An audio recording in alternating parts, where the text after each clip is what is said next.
आज आम तुम बहीर शिशु वात्सल्यम विषय पढ़ा। विषयर ना हूँ शिशु वात्सल्यम। यही विषयटी कालिदासଙ୍କ द्वारा रचित। विषयटी कौथु आसी ना अभिज्ञान शाकुंतलम। कालिदासଙ୍କ द्वारा रचित अभिज्ञान शाकुंतलम बोली गोटे नाटक ता देहरु आसी अछि। नाटकर केते गुड़िए अंक अछि। से अंक मानक भितरु सप्तम अंक रे थिबा गोटे दृश्य हेउछि शिशु वात्सल्यम। अभिज्ञान शाकुंतलम मूल बहिर ना लिखिचंती महाकवि कालिदास। यही अभिज्ञान शाकुंतलम तमे माने जानी रख जे ये होछि पृथ्वी प्रसिद्ध नाटक। या ठारू बड़ी श्रेष्ठ नाटक अद्यावधि आउ नाही। अभिज्ञान कहिले संतक चिन्ह जड़े जन को मने पकेवा पाई जो चिन्ह दे थाए बा संतक छाड़ी जाई थाए से संतक को अभिज्ञान कहा जाए। मूल विषय महाभारत रे अछि, पद्म पुराण रे अछि, किंतु कवि कालिदास से मूल विषय वस्तु को टिके परिवर्तन करी जुगोपयोगी करबा पाई ता देहरे विभिन्न रस स्वाद भर्ती करी यहाँ को श्रेष्ठ नाटक भाव रे सर्जना करी पृथ्वीवासी मानक पई छाड़ी जाइछन्ते, जहाँ आज पर्यंत लोकप्रिय होकर रही। शकुंतलारू शाकुंतलम से ना देथिले। शकुंतला मूल विषय वस्तु होची किंतु दुष्यंत आउ शकुंतला, किंतु से शाकुंतलम ना देले एवं अभिज्ञानम शाकुंतलम बोले नाटकर ना देथिले। हौ आमे विशेष आउ से विषय आलोचना न करी शिशु वात्सल्यम विषय वस्तु को जीवा। संस्कृत विषयटी महाकवि कालिदासଙ୍କ कृत पृथ्वी प्रसिद्ध नाटक अभिज्ञान शाकुंतलम एक दृश्य। कविकुल ललाट मुकुटमणि कालिदास समग्र विश्व महाकवि रूपेण सर्वे अद्यापि स्वीक्रियते। कविकुल ललाटमणि कालिदास समग्र विश्व श्रेष्ठ कवि भाव रे आज मध्य स्वीकृत। कालिदास उक्ते कर्मणि प्रथमा समग्र विश्वे अधिकरणे सप्तमी सर्वे अनुक्ते कर्तरी तृतीया। कालिदास समास कले हब काल्या दास कालिदास षष्ठी तत्पुरुष समास। महाकवि रूपेण महाकवे रूपम तेन षष्ठी तत्पुरुष समास। समग्र विश्वे समग्र विश्व तस्मिन् कर्मधारय समास। महाकवे कालिदासस्य अनन्य प्रतिभया रचितेषु काव्येषु अभिज्ञान शाकुंतलम नाटक रम्यत्वात् सर्वजन आदृतम भवति। महाकवि कालिदासंकर असाधारण प्रतिभा द्वारा रचित काव्यगुड़िक मध्यरे अभिज्ञान शाकुंतलम रमणीयता सुंदरता हेतु सर्वजन आदृत होई पारिछि। कालिदासस्य शेषे षष्ठी काव्येषु निर्धारणे सप्तमी महाकविः महान कविः तस्य कर्मधारय समास अनन्य प्रतिभा तया कर्मधारय समास सर्वजनादृतम सर्वजनेन आदृतम तृतीया तत्पुरुष समास रचितेषु प्रकृति प्रत्यय कले रच युक्तक त आदृतम आ युक्तक द्रु युक्तक त अस्य नाटकस्य सप्तम अंक स्थितम दृश्यम एकम भवति रूपकम इदम अस्य नाटकस्य सप्तम अंक स्थितम एही नाटकर सप्तम अंकरे थिबा दृश्यम एकम गोटिए दृश्य भवति हेउछि रूपकम इदम एही रूपक अर्थात एही नाटकर सप्तम अंकरे थिबा गोटिए दृश्य हेउछि एही रूपक रूपके अधिकरणे सप्तमी समास देख सप्तमांक स्थितम सप्तम अंक कहले कर्मधारय समास सप्तम अंके तिष्ठति इति सप्तमांके उपपद तत्पुरुष समास प्रकृति प्रत्यय स्थितम स्था युक्तक क्त महाकविः रूपके अस्मिन् शिशोः हठस्य माधुर्यं तथा अप्रत्याशित रूपेण पित्रा सह पुत्रस्य मिलनं वर्णयित्वा हृदि वात्सल्यं जनयितुं चेष्टमानः सार्थकः अभूत् महाकवि एही रूपकरे शिशु दुष्टामीर माधुर्य एवं अप्रत्याशित भावरे बा हठात पिता सह पुत्रर मिलन वर्णना एवं हृदय वात्सल्य ममता सृष्टि कराइबार प्रचेष्टा रे सार्थकता लाभ करछन्ति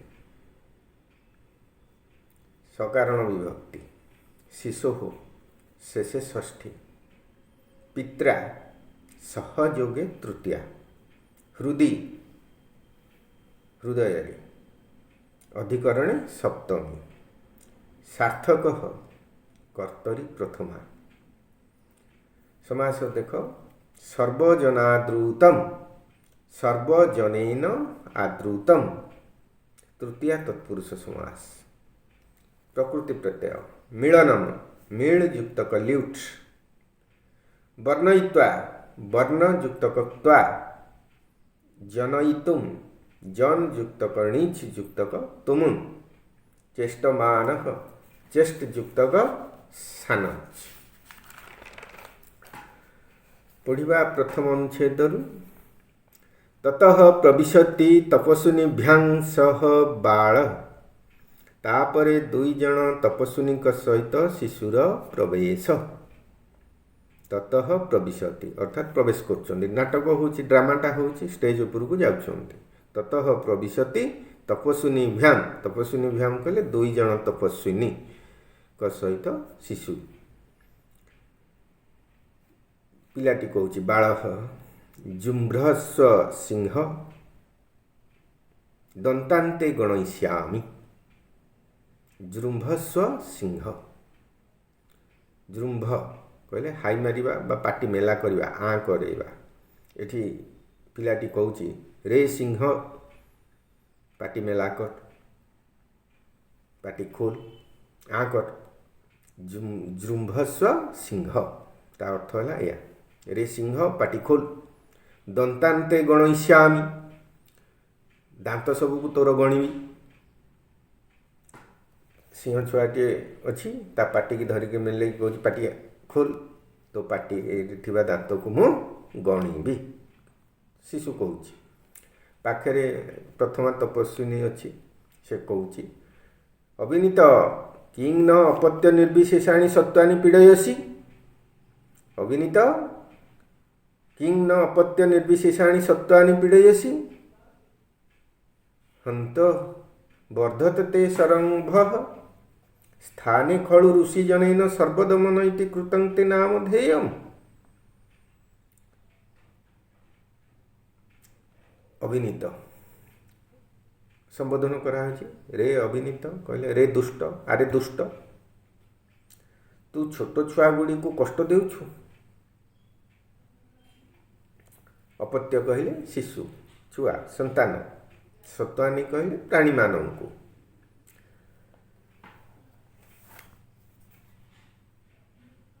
हंत हे भगवान बा हाय रे, उह, यही सब अर्थ हम। हंत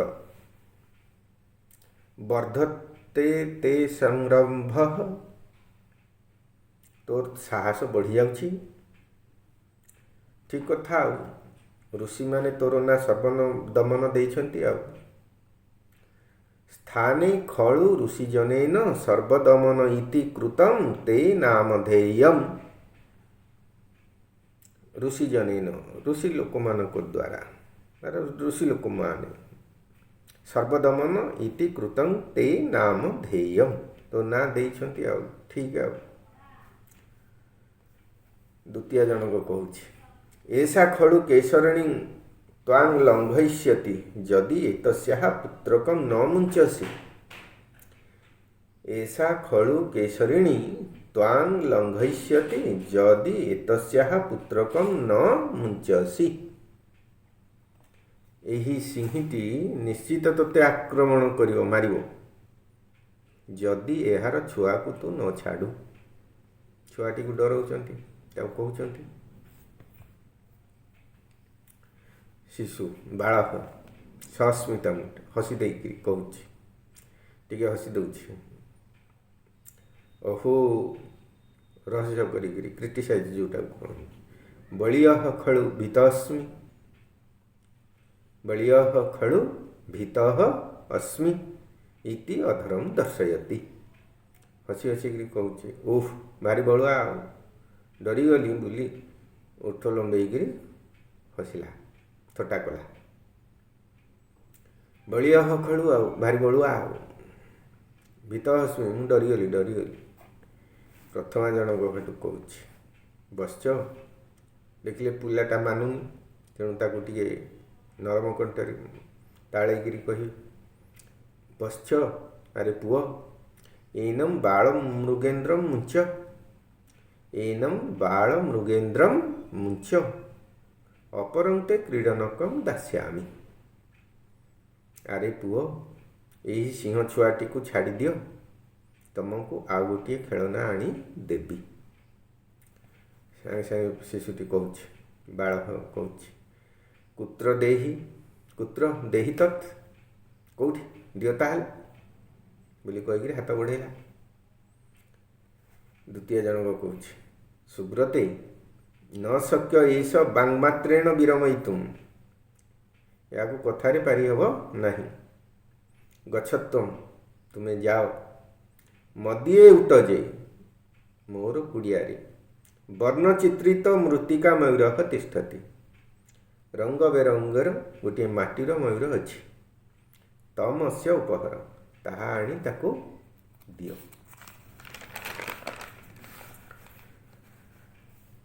प्रथमा जनक हेतु कहूछि हौ तथा तथा कहले से भली कहीकि चली निष्क्रांत कहले चली जाइछि। शिशुटी हेतु कहूछि अनेन एव तावत् क्रीडिष्यामि, ताले से पर्यंत या सहित खेलुथिबि। इति तापसी विलोक्य हसती, यह कहीदेकि हेतु आर तपस्वी के चाहीकि हसुछि। राजा यही समय राजा सेठी पाखरे अछंती, टिके दूरेगिरी थिले, से ये सब घटना को लक्ष्य करछंती। से तो कहउछंती स्पृहयामि खलु दुर्ललिताय अस्मै, स्पृहयामि स्पृहा करुछि माने भल पाउछि, मते भल लागुछि। निश्चित भाव रे ये अबुझा पिलाटी मते भल लागुछि।